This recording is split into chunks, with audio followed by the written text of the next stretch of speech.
un moment de ma vie, j'avais l'impression d'avoir la tête dans un étau, de ne plus rien imprimer, de plus rien comprendre à ce qui se passait autour de moi, de plus avoir de mémoire, vraiment d'être dans un espèce de brouillard mental qui était très désagréable. Et il m'a donc fallu mettre en place des actions qui m'ont permis de me soutenir en fait dans ma vie de tous les jours, de réduire cette fatigue mentale, de réduire cette charge mentale. Et dans cette deuxième vidéo, je t'emmène avec moi sur les habitudes que j'ai mis en place pour justement m'aider au quotidien et pour réduire la charge mentale que j'avais. Je vais te laisser avec la suite de la vidéo. C'est une vidéo que j'ai tournée il y a quelques temps déjà quand j'avais fait une première vidéo sur la musculation et le pilate. Je voulais mettre toutes mes habitudes santé dans une vidéo, mais en fait, il y a tellement de choses à dire par rapport à ces habitudes que j'ai dû la scinder. Je t'ai gardé le même pull pour que tu ne sois pas dépaysé, mais sache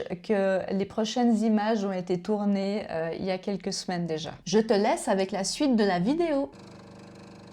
C'est en préparant mon café que je me rends compte aussi d'une autre habitude qui m'aide beaucoup et où je sens vraiment la différence dans mon cerveau, c'est de boire. C'est vrai qu'avant, dans mon ancien travail, je buvais pas beaucoup. Quand j'arrivais au bureau, j'avais un grand verre d'eau et puis je me remplissais mon verre d'eau. Et puis c'était tout, à la limite, je buvais 2 verres dans la journée, ce qui est très peu. Maintenant que je bois plus, je me rends compte vraiment du changement que c'est pour ma tête, parce que je sens en fait que j'ai moins ce brouillard mental. Alors c'est aussi une accumulation de choses, mais je sens quand même qu'en buvant plus, ça me fait du bien.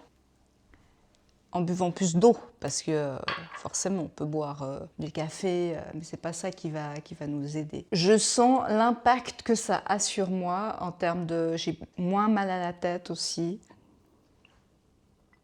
C'est ton signe pour boire ton verre d'eau. Pour moi, la fatigue, elle est aussi beaucoup liée au stress. J'ai tendance à ruminer beaucoup les choses, à penser à plein de choses, à me refaire un petit peu les événements, à anticiper aussi beaucoup. Ça, c'est quelque chose que je fais beaucoup, d'anticiper ce qui va se passer. Et forcément, c'est pas souvent, généralement, c'est pas positif. Et donc, ça va beaucoup me stresser. Ce que j'ai mis en place dernièrement et qui m'aide beaucoup, c'est d'écrire en fait. D'écrire ce que j'ai dans la tête, les soucis que j'ai en tête, les événements qui se passent, qui se sont passés ou qui vont se produire, les stress que je peux avoir dans la journée ou sur le moment. Ça, c'est quelque chose que je vais écrire dans mon carnet, ou soit dans mon carnet, soit sur ordinateur. Ça va dépendre de mon humeur en fait. C'est pas que je regroupe tout au même endroit. Ça va vraiment dépendre aussi de l'endroit où je suis, de si j'ai mon carnet avec moi ou pas, ou bien peut-être je suis sur mon ordinateur et du coup c'est plus simple pour moi d'écrire sur l'ordinateur. J'ai pris cette habitude d'écrire en fait, je dirais pas du journaling parce que c'est pas quelque chose que je fais de manière régulière, mais c'est quelque chose que je vais faire quand j'en ressens le besoin.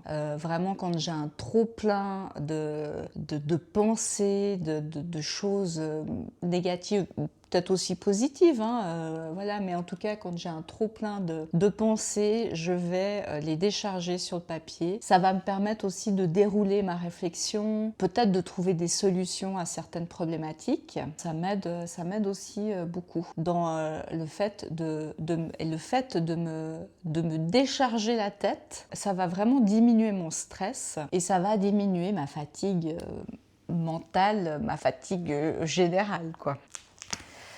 Donc, généralement, j'écris dans mon carnet. C'est un carnet où j'écris tout, en fait. Ça va suivre ma vie durant l'année. Je peux dessiner dedans, je peux faire des listes, je peux justement écrire mes pensées, ce qui se passe. Ça peut être mon journal intime. Enfin voilà, ça peut être... c'est plein de choses. Il fait partie de ma vie. C'est une prolongation de moi. Il y en a qui disent oui, tous les matins tu te réveilles, tu fais ton petit journaling. Je pense que ça va dépendre en fait de toi, de comment tu te sens, du moment.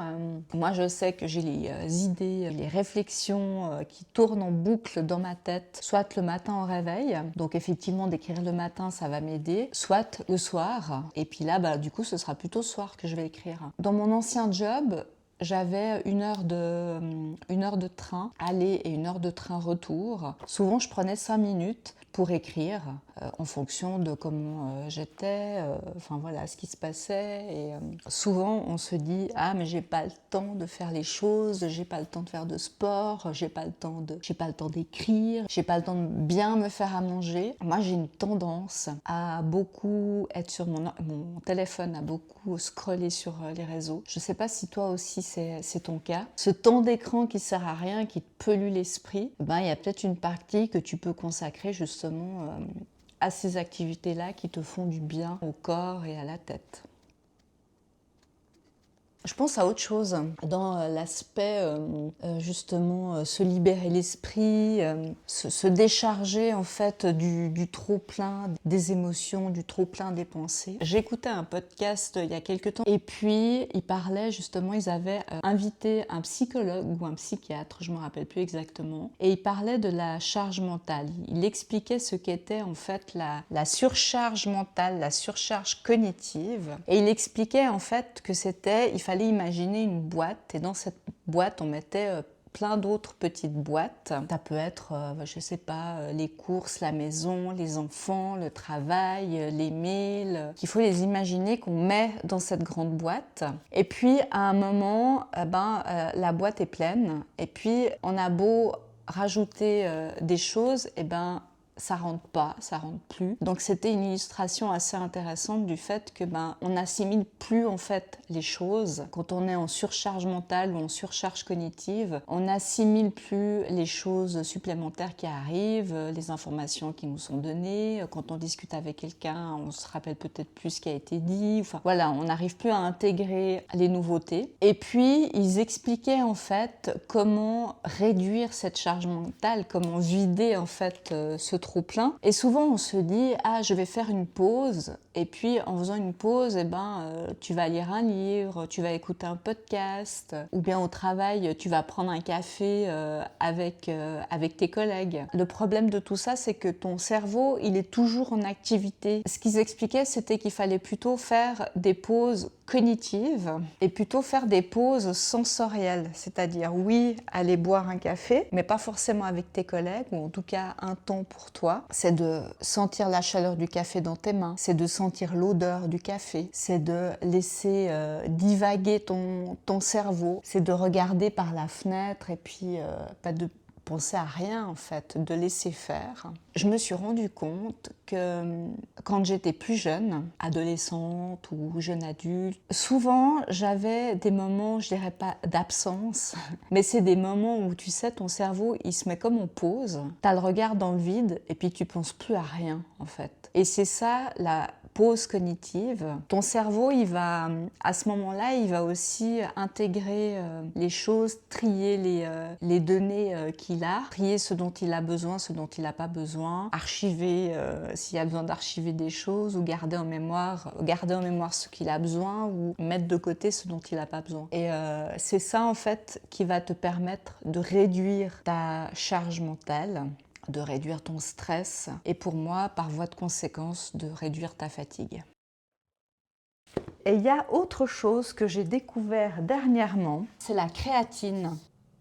C'est une substance naturelle qui est déjà présente dans le corps, dans les muscles, mais aussi dans le cerveau. On en fabrique un peu nous-mêmes, mais on en trouve aussi dans les aliments, comme la viande, le poisson. Et puis, son rôle principal, c'est d'aider les cellules à produire de l'énergie rapidement. Et ce qui est intéressant, en fait, et qui m'intéresse là en l'occurrence, c'est que la créatine pourrait soutenir les fonctions cognitives. Par contre, les résultats sont pas encore totalement prouvés, ou en tout cas c'est en cours d'étude. Donc il semblerait que les gens qui consomment plus de créatine ou qui consomment de la créatine voient leurs facultés cognitives s'améliorer. Donc C'est pour ça que j'ai commencé une petite cure aussi. Je fais cette cure en même temps que une cure que je fais pour le collagène. Le collagène, ça n'a rien à voir avec les fonctions cognitives, mais en tout cas, ça va soutenir les tissus et puis moi je vois des effets au niveau de ma peau. Mais ça, j'en parlerai peut-être dans une autre vidéo. Donc là, je me prends un petit verre de collagène et je rajoute une dosette de créatine. Donc ça, c'est une cure que je vais faire peut-être sur 3 mois. On verra. Je verrai si ça m'aide au niveau cognitif. Par contre, cette mixture, elle pue et elle a mauvais goût.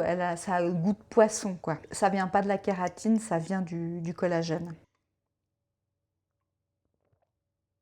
Si tu penses que cette vidéo peut être intéressante pour une de tes amies ou un de tes amis ou pour quelqu'un d'autre, n'hésite pas à la lui partager et n'hésite surtout pas à t'abonner, à mettre un pouce, un commentaire. Et sinon, je te dis à dimanche prochain. Bisous!